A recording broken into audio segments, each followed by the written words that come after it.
இயேசு உங்களை நேசிக்கிறார். பிரியமானவர்களே, இந்த நாள் ஆண்டவர் நம்மளோடு பேசும்படிய வேதத்திலிருந்து ஒரு 2 வசனங்களை கூட வாசித்து ஆண்டவர் இதன் வாயிலாக நமக்கு கற்றுக் கொடுக்கக்கூடிய காரியத்தை, கடைபிடிக்கக்கூடிய காரியத்தை பார்ப்போம். அது மத்தேயுவின் புஸ்தகம் 12வது அதிகாரம் 36வது வசனம் 37வது வசனம் இப்படியாக சொல்லுகிறது: மனுஷர் பேசும் வீணான வார்த்தைகள் யாவையும் குறித்து நியாய தீர்ப்பு நாளிலே கணக்கு ஒப்புவிக்க வேண்டும் என்று உங்களுக்கு சொல்லுகிறேன்.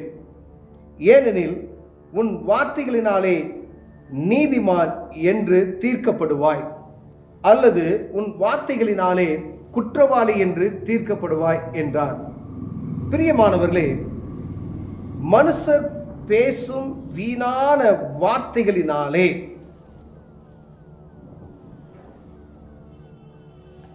ஒவ்வொரு வார்த்தையும் நாம் கணக்கு ஒப்புவிக்க வேண்டும் என்று வேதம் சொல்லுகிறது. பிரியமானவர்களே, நாம் பேசுகிற வார்த்தைகள் எவ்வளவு முக்கியமானது என்று நம்ம இருதயத்திலிருந்து நம்ம பேசுகிறோம் அப்படின்னு சொல்லப்படுகிறது. விரியன் பாம்பு மேல வந்து வசனம் பாருங்க: விரியன் பாம்பு குட்டிகளே, நீங்கள் பொல்லாதவர்களாய் இருக்க நலமானவைகளை எப்படி பேசுவீர்கள்? இருதயத்தின் நிறைவினாலே வாய் பேசும். இருதயத்துல என்ன நிறைந்திருக்குதோ, ஒரு பொதுவான உலக பழமொழி, ஒரு கணவன் மனைவிக்குள்ள ஒரு சண்டை வந்துருச்சுன்னா அவங்க யதார்த்தமா ஏதாவது பேசுவாங்க. ஆனா அவங்க பேசுறத கேட்டிருக்கீங்க பார்த்தீங்களா? கணவனோ இல்லை மனைவியோ இருதயத்தில் இருக்கிறது தானே வெளியே வரும் அப்படின்னு சொல்லுவாங்க. ஆனா அவரு சாதாரணமா பேசியிருப்பாரு கணவன். ஆனா வேதம் சொல்லுகிறது இருதயத்தின் நினைவினாலே நீங்கள் பேசுவீர்கள். அப்ப இருதயத்துல என்ன சிந்தனைகள், என்ன காரியம் நிறைந்திருக்கிறதோ அது வாயில ஆட்டோமேட்டிக்கா வரும் அப்படின்னு சொல்லப்படுகிறது. பிரியமானவர்களே, நீங்க உலகத்தினுடைய அசுத்தத்தை குறித்து நாம் சிந்தித்துக் கொண்டு இருப்போமேனால் யார்ட்டாவது நம்ம பேசும்போது அந்த காரியம் உடனே வெளிப்பட்டு விடும் என்பதை நாம் புரிந்து கொள்ளும்படியா ஆண்டு வச்சோம். விரியன் பாம்பு குட்டிகளே அப்படின்றார். அப்ப எவ்வளவு ஜாக்கிரதையாக நாம் பேச வேண்டும். நாம் மனிதர்கள்ட்ட, மற்றவங்கிட்ட, ஒவ்வொருவர்கிட்டையும் பேசும் பொழுது வாயின் வார்த்தைகளுக்கு நாம் கணக்கு ஒப்புவிக்க வேண்டும் என்கின்ற காரியத்தை நாம் அறிந்திருக்கிறோமா? வாயில வர்றதுலாம் பார்த்தீங்கன்னா ஒரு சமயமாக ஒரு இடத்துல போயிருந்தேன். பார்த்தீங்கன்னா தமிழே பேச மாட்டாங்க. அசுத்தமான வார்த்தைகளாம் எது எடுத்தாலும் சரி, வேலை செஞ்சாலும் சரி, அதுக்கு செஞ்சாலும் அவங்களுக்கு அது பழகிருச்சு. அப்போ எப்படி அவங்க இப்போ வீட்டில் போய் பேசினாங்கன்னு வச்சுக்கோங்க, வேலை ஸ்தலத்தில் அதே மாதிரி பேசும் பொழுது வீட்டில் போய் பிள்ளைகிட்ட பேசும்போது அதே வார்த்தை தான் பேசுவாங்க. இப்போ அசுத்த வார்த்தைகளாலே அவங்க பேசி கொண்டு இருக்கிறாங்க. அப்போ ஏன்னா அவங்க இருதயம் அந்த வார்த்தைகளால் நிறைந்திருக்கிறது. அதனால என்ன செய்றாங்க? அதை கண்ட்ரோல் பண்ண முடியாத அந்த வார்த்தைகளை, தவறான வார்த்தைகளை பேசுகிறதை நான் பார்க்க முடிகிறது. பிரியமானவர்களே, நீங்க பேசுகிற வார்த்தைகளுக்கு கணக்கு ஒப்புவிக்க வேண்டும் என்று வேதம் சொல்லுகிறது. எவ்வளவு நீங்க இதை பாருங்க, நம்ம பாவம் செய்கிற அதெல்லாம் இது ஒரு பெரிய ஒரு பாவம் அப்படின்னு நம்ம நினைக்கிறது கிடையாது. பேசுகிற வார்த்தை தவறாச்சுன்னா அது பாவமாக கருதப்படுகிறது. ஏன்னா, அல்லது உன் வார்த்தைகளினாலே குற்றவாளி என்று நீ என்ன செய்வ? தீர்க்கப்படுவாய். அப்ப பேசுகிற வார்த்தை கூட பாவமாக காணப்படும். குற்றவாளி என்று நீ தீர்க்கப்படுவாய் என்று சொல்லப்படுகிறது. அப்ப ஒவ்வொரு வார்த்தையும் நாம் பேசும் பொழுது ரொம்ப கவனமா பேசணும். அது ஒரு குடும்பத்தினாலும் சரி, பொது இடங்களினாலும் சரி, மற்றவங்களை எடுத்தினாலும் சரி, உங்கள் கணவன் மனைவி கிட்ட பேசும்பொழுது, பிள்ளைகிட்ட பேசும்பொழுதும் சரி, ஒரு ஆஃபீஸில் பேசும்பொழுதும் சரி, ஒரு ஒர்க்கர்ஸ்கிட்ட பேசும்பொழுதும் சரி, ஒரு பெரிய கம்பெனி வச்சுக்கிங்க அவங்கக்கிட்ட பேசும்பொழுதும் சரி, வாயின் வார்த்தைகளை, பெரிய அரசியல் தலைவர்கள் ரொம்ப பேச மாட்டாங்க பார்த்துறீங்களா? அப்படியே அமைதியாக இருப்பாங்க. ரொம்ப பேசுகிற வார்த்தைகள் ரத்தன சுருக்கமாக இருக்கும்.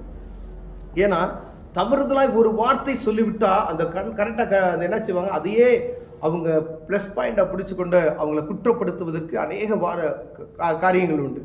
எல்லா மீடியாக்கள்லாம் போட்டு அதையே காமிப்பாங்க. அதனால எப்பயுமே என்ன செய்ய மாட்டாங்க? தவறுதலாக எந்த ஒரு வார்த்தையும் பதஸ்தப்பட்டு பேச மாட்டாங்க. ரொம்ப அமைதியாக பேசுவதை நான் பார்க்க முடியுது. நல்ல தலைவர்கள்லாம் நீங்கள் பார்த்தீங்க அப்படின்னா பலன்னு பேச மாட்டாங்க. பேச்சாளர்கள் வேற, அவங்க வேற மாதிரி பேசுவாங்க. தலைவர்களை பாருங்க, அவங்க கவனமாக பேசுவார்கள். ரொம்ப பொறுமையா நிதானமா பேசுகிற ஆட்களை நாம் கண்டுபிடித்து விடலாம். பிரியமானவர்களே, அப்பனா நாம் பொதுவாக இருக்கக்கூடிய, ஒருவேளை இது தலைவர்களுக்கு மாத்திரமா அப்படின்னு அல்ல, ஆனா வேதம் சொல்லுகிறது மனிதனுடைய இருதயம் பரிசுத்தமா இருக்கணும்னு சொல்லி ஆண்டவர் விரும்புகிறனால நீ நீதிமான் என்று சொல்லுவதற்கு நீ பேசக்கூடிய வார்த்தைகள் உன்னை நிதானித்து விடும் என்று சொல்லப்படுகிறது. நல்ல மனுஷன் இருதயமாகிய நல்ல பொக்கிஷத்திலிருந்து நல்லவைகளை எடுத்து காட்டுகிறான். நல்ல மனுஷன் தன் இருதயமான பொக்கிஷத்திலிருந்து நல்லவைகளை எடுத்து காட்டுகிறார். நீங்க பேசுறது மற்றவங்களுக்கு பிரயோஜனமாய் இருக்கணும். வேதம் அப்படிதான் சொல்லி கொடுக்குது. நீங்க பேசுகிறது நிமித்தமாய் அடுத்தவங்களுக்கு பிரயோஜனம் இருக்கிறதா, அடுத்தவங்களை துக்கப்படுத்துகிறதா, அடுத்தவங்களை மனமடிவு செய்கிறதா, இல்ல அடுத்தவங்களை பாவத்தை தூண்டுகிறதா, நாம் பேசுகிற வார்த்தை எந்த அளவுக்கு பிரயோஜனப்படுகிறது, காயப்படுத்துகிறதா, அது மற்றவர்களை சமாதானப்படுத்துகிறதா, மற்றவர்களை துக்கங்களை விட்டு வெளியேற்றப்படுகிறதா என்று பார்க்கும்படி அழைக்கப்படுகிறோம். பிரியமானவர்களே, பொல்லாத மனுஷன் பொல்லாத பொக்கிஷத்திலிருந்து பொல்லாதவைகளை என்ன செய்யறானா எடுத்து காட்டுகிறான். ஒரு பொல்லாத மனுஷன் இருக்கிறானா அவை பொல்லாத பொக்கிஷமாய் இருதயத்திலிருந்து பொல்லாதவைகள் என்ன செய்யறானா எடுத்து காட்டுகிறான். அப்ப வேதம் பொல்லாதவர்களுக்கு விரோதமாய் தான் ஆண்டவர் சொல்றாரு. பொல்லாததை விட்டு நீ வெளியே வா, நீ பொல்லாததான் சிந்திப்ப, ஆனா அதை விட்டு நீ வெளியே வந்து நல்லவைகளை சிந்தி, உன் இருதயத்தின் நினைவுகள் நல்லவைகளாக இருக்கணும். அப்பதான் நீ பேசும் பொழுது நல்லவைகளை நீ பேச முடியும் என்று சொல்லுகிறதை பார்க்க முடிகிறது. பிரியமானவர்களே, மனுஷ பேசுமீனான வார்த்தைகள் யாவையும் குறித்து நியாய தீர்ப்பு நாளிலே கணக்கு ஒப்புவிக்க வேண்டும். இது பாவத்தை செஞ்சாதான் நியாய தீர்ப்பு நாளில் போய் கணக்கு ஒப்புவிக்கும் அப்படின்னு சொல்றோம் பார்த்தீங்களா? அப்ப அது உண்டு. ஆனா நீங்க பேசுகிற வார்த்தைகளும் நியாய தீர்ப்பு நாளிலே கணக்கு ஒப்புவிக்கணும். பொறாம பேசுறது, புறணி பேசுறது, அடுத்தவங்களை குறை பேசுறது எளிமையா நாங்க பேசுவோம்.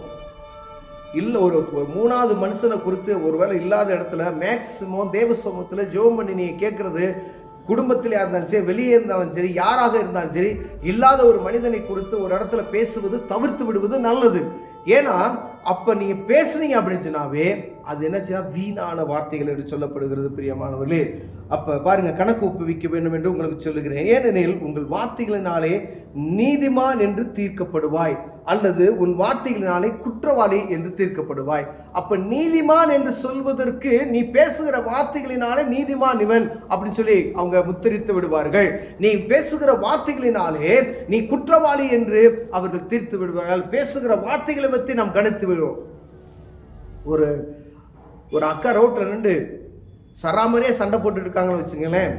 அப்போ அவங்க குறித்து என்ன செஞ்சிருவாங்க, டக்குன்னு இவங்க இப்படிதான், ஐயோ வாய் கொடுக்கக்கூடாது இவங்க கிட்ட. இல்லை ஒரு சகோதரன் அங்கே நின்று சண்டை போட்டுட்டு இருக்காருன்னு வச்சுங்க, ரோட்டில் கார் சண்டையை பார்த்தீங்களா, ரோட்டில் கார் போயிட்டு இருக்கும்போது ஏதாவது லேசாக உரசிருச்சு அப்படின்னா பயங்கரமான சண்டை வரும். அப்போ எடுத்தது படன்னு கொட்டிடுவாங்க. பார்த்துருக்கீங்களா?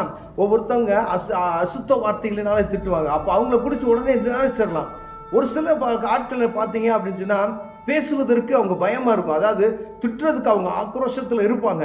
ஆனால் அவங்க அந்த தவறான வார்த்தைகளை பயன்படுத்தாதபடிக்கு ரொம்ப ரொம்ப ஞானமாய் செயல்படுகிறதை நாம் பார்க்க முடிகிறது.